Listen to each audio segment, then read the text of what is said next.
देख रहे हैं नेटवर्क 33 राजकुमार के साथ। तो चलिए बढ़ते हैं आज की कहानी की ओर। दोस्तों, मेरा नाम विद्युत सहानी है। 4 साल पहले मैं अपने किसी काम से कोलकाता आया हुआ था। उसी बीच मुझे कहीं जगह मीटिंग अटेंड करनी होती थी। इसी वजह से शहर से मुझे कंपनी प्रेजेंटेशन वर्क की वजह से जाना पड़ता था।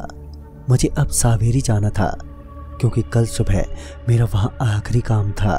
उसके बाद मैं वहीं से ऑन एयर अपने शहर जाता। उस वक्त मैंने रविंद्र सरोवर मेट्रो स्टेशन के बारे में सुना तो बहुत था, पर मैंने कभी सफ़र नहीं किया था। लेकिन आज मुझे वहाँ जाना था क्योंकि मेरी मेट्रो ठीक रात के 10:30 बजे स्टेशन ड्रॉप करने वाली थी। पहले तो मैंने ध्यान ही नहीं दिया कि वो स्टेशन भूतिया है, पर जब मेरे साथ सफ़र कर रहे कुछ लोगों से मेरी बातचीत हुई तब उन्होंने मुझे बताया कि वो स्टेशन भूतों का अड्डा माना जाता है। इसके साथ ही बहुत सारी बातें मुझे पता चली, पर सच कहूँ तो मुझे ये बात सच कम और झूठ ज़्यादा लग रही थी। ठीक रात के 10:30 बजे का समय था जब मेट्रो अपने स्टेशन पर रुकी। सभी के साथ मैं भी स्टेशन पर उतरा। इसके बाद मैं वहीं एक बेंच पर बैठ गया। मैं अभी बैठा ही था कि तभी मुझे वहाँ का माहौल बहुत अजीब लगा। मैंने देखा सभी लोग इधर उधर जल्दी जल्दी निकल रहे हैं। सबको पता नहीं किस बात की इतनी जल्दी थी, पर मैंने कोई जल्दबाजी नहीं दिखाई क्योंकि मेरी जीप मुझे होटल ले जाने के लिए अभी आने वाली थी। मैं बेंच पर ही बैठा रहा कि तभी 2-3 आदमी मेरे पास आए और वो देखने में बहुत डरे हुए लग रहे थे। तो उन्होंने मुझसे कहा, अरे भाई साहब, आप कौन हैं? आपको पता नहीं है कि आप कहाँ पर बैठे हो? जल्दी से निकलो वरना मारे जाओगे। मैं उसकी बात समझ नहीं पाया, पर मैंने उस पर कोई रिएक्ट नहीं किया। फिर कुछ देर बाद मैंने देखा अब पूरा स्टेशन खाली हो गया है। चील कौवे, कोई छोटा जानवर या कोई भी वहाँ आसपास मौजूद नहीं था। अब तो मुझे भी किसी खतरा का संकेत मिल रहा था, पर मैं भूत प्रेतों के किस्सों पर खास यकीन नहीं रखता था। तभी मैंने अपने जीप वालों को फ़ोन लगाया तो पता चला कि वो 11:30 से 12 के बीच पहुंचेंगे। अब क्या था, अब बाहर जाने का कोई मतलब ही नहीं था। मैं आराम से बेंच पर बैठा रहा और सोचा कि अब सीधे जीप वाला आएगा तभी निकलूंगा। मैं वहीं बेंच पर बैठा था। धीरे धीरे रात अब गहरी होती जा रही थी, लेकिन कुछ ही मिनटों बाद अचानक से स्टेशन की सारी लाइट्स ऑफ हो गई। मैं समझ नहीं पाया कि ये क्या हुआ। पूरे स्टेशन पर हर तरफ लगभग कोहरा छाया हुआ था, लेकिन मैंने देखा स्टेशन का जो आखिरी कोना था वो जगमगा रहा था। अब अंधेरे में बैठकर क्या फ़ायदा, यही सोचकर मैं उठकर उस जगह पर जाकर बैठ गया। मुझे लगा शायद कोई इलेक्ट्रिसिटी फॉल्ट होगा, तो मैं उस कोने वाले बेंच पर जाकर बैठ गया। मुझे वहाँ पर बैठे अभी कुछ सेकंड ही हुए थे कि तभी मुझे उस रोशनी के सामने एक धुंध सी दिखाई दी। ऐसा लगा जैसे पटरियों से धुआं उठ रहा हो और उसी धुएं से मेरी आंख जलने लगी। मुझे अब सब कुछ धुंधला धुंधला सा दिखाई पड़ रहा था, पर तभी अचानक से मैंने एक बड़ा अजीब सा नज़ारा देखा। मैंने अचानक देखा जैसे पटरी पर बहुत सारे लोग एक साथ इकट्ठा हुए खड़े होकर मुझे घूरे जा रहे थे, लेकिन एक पल में ही अचानक वो सब गायब हो गए और वो धुआं में भी वहां से निकल गए। अचानक से ऐसा लगा जैसे कुछ हुआ ही ना हो। इसके बाद मैं अब वहां से उठा और वापस दूसरी जगह पर बैठ गया। वहां बहुत अंधेरा पसरा था, पर मुझे वही जगह थोड़ी सुरक्षित लगी। लेकिन फिर एक बार मुझे कुछ धुएं जैसा दिखाई पड़ा और इस बार उस धुएं के कारण एकदम से मेरी आंख लग गई। मेरी आंख किसी के फुसफुसाने के कारण खुली और जब मेरी आंख खुली तब चारों ओर का माहौल देखकर मैं दंग रह गया। इस बार मैंने देखा जो उस तरफ थोड़ी बहुत रोशनी दिखाई पड़ रही थी वो भी मुझे अब नहीं दिख रही थी। सिर्फ एक बेंच के ऊपर थोड़ी सी रोशनी थी, बाकी हर जगह कोहरा पसरा हुआ था।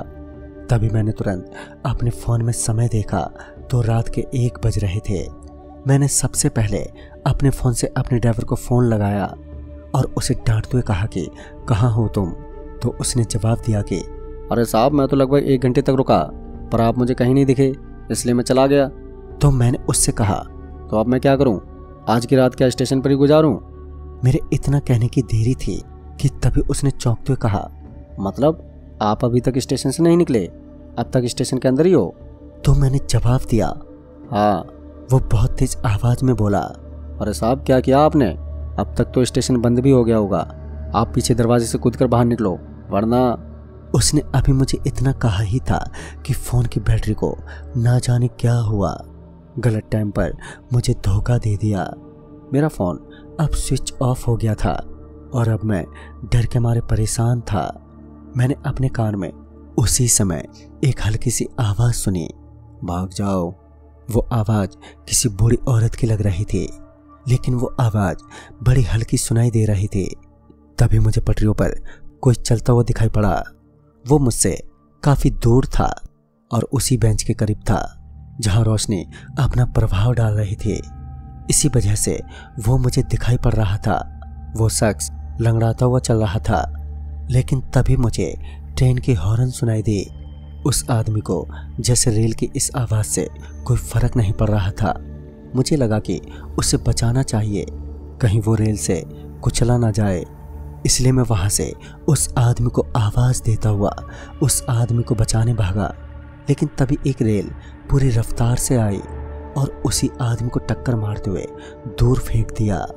मैं जब तक वहां पर पहुंचा तब तक सब कुछ एकदम से नॉर्मल हो गया था। इस घटना को अपने आंखों से घटता देख मैं पूरी तरह से दहल चुका था। मैं वहीं बेंच पर बैठकर कुछ सोचने लगा, लेकिन तभी मेरे मन में ख्याल आया कि जब रेल ने उसे इतने दर्दनाक ढंग से कुचला है, फिर भी उसकी कोई चीखने की आवाज क्यों सुनाई नहीं दी। मेरे लिए वाकई अब सब कुछ बहुत डराए हुए था। लेकिन तभी मुझे स्टेशन पर कुछ लोग टहलते हुए दिखे। मैंने सोचा कि जब से मैं स्टेशन पर हूं तब से अब तक कोई हलचल नहीं हुई, फिर अभी अचानक ये लोग कहां से आ गए। मैं अभी इस दृश्य को समझ नहीं पाया और जाकर उनमें से एक को आवाज दी तो उस आदमी ने जैसे मेरी बात को एकदम से नजरअंदाज कर दिया। मैंने उसे 2-3 बार आवाज दी पर फिर भी वो नहीं रुका। अब मजबूरन मैं ही भागता हुआ उसके पास पहुंचा और उसके कंधे पर हाथ रखकर रोकने की कोशिश की। मैंने जैसे उसके कंधे पर हाथ रखा ही था कि तभी अचानक से वो रुक गया।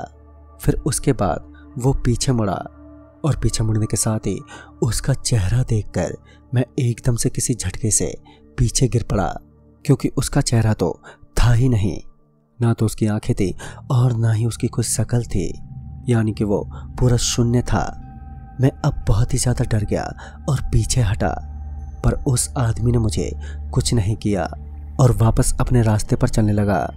वो थोड़ा आगे गया ही था कि मुझे पटरियों की तरफ से कोई रोता हुआ दिखा। वो नीचे था, शायद इसी वजह से दिख नहीं रहा था और अब मेरी भी हिम्मत कहाँ थी कि मैं जाकर देखूं। लेकिन थोड़ा आगे जाने पर मैंने देखा कि वो एक कुबड़ी लड़की थी जो उस समय पटरी पर रेंग रही थी और वो मेरे सामने बड़ी गुस्सैल आवाज निकाल रही थी। मुझे अब पटरियों पर कुछ लोग उल्टा चलते हुए दिख रहे थे। ये सब मेरा वहम था या कोई असलियत, ये मुझे उस समय समझ पाना बहुत ही मुश्किल था।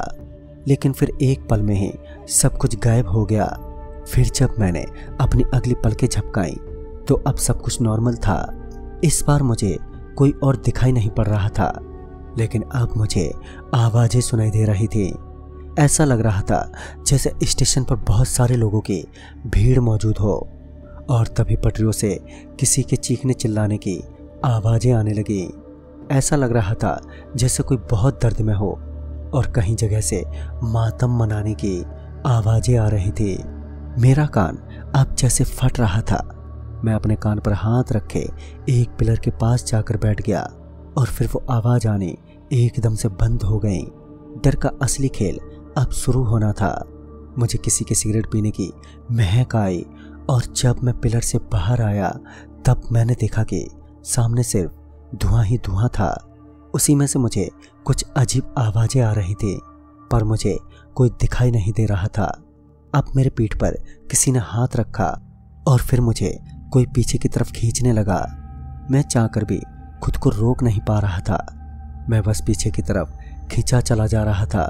मैं पटरियों के एकदम नजदीक आ गया था और तभी मैं प्लेटफार्म से सीधा पटरियों पर जा गिरा और मुझे मेरी पीठ पर गहरी चोट आ गई। मैं पटरियों पर था तो मैं तुरंत से किसी तरह वहां से उठा और फिर दूसरे प्लेटफार्म पर एकदम से चला गया, नहीं तो ट्रेन कभी भी मुझे कुचल सकती थी। अब मेरे साथ वहां अजीबोगरीब हादसे होने लगे। कहीं समझ नहीं आ रहा था कि मेरे साथ हो क्या रहा है। अब मेरे साथ कुछ तो बहुत ही भयानक होने वाला था, क्योंकि मुझे इसके संकेत दिख रहे थे। मुझे पीछे से किसी के कदमों की आवाज़ सुनाई पड़ी और जब मैंने पीछे देखा तो पाया कि मेरे पीछे कुछ लोग हैं जो मुझे बड़े ही रहस्यमय तरीके से घूर रहे हैं। वो मेरी तरफ धीरे धीरे बढ़ने लगे थे, पर मैं अब रुकने की सोच भी नहीं सकता था। तभी मुझे किसी ट्रेन के आने की आवाज़ सुनाई देने लगी।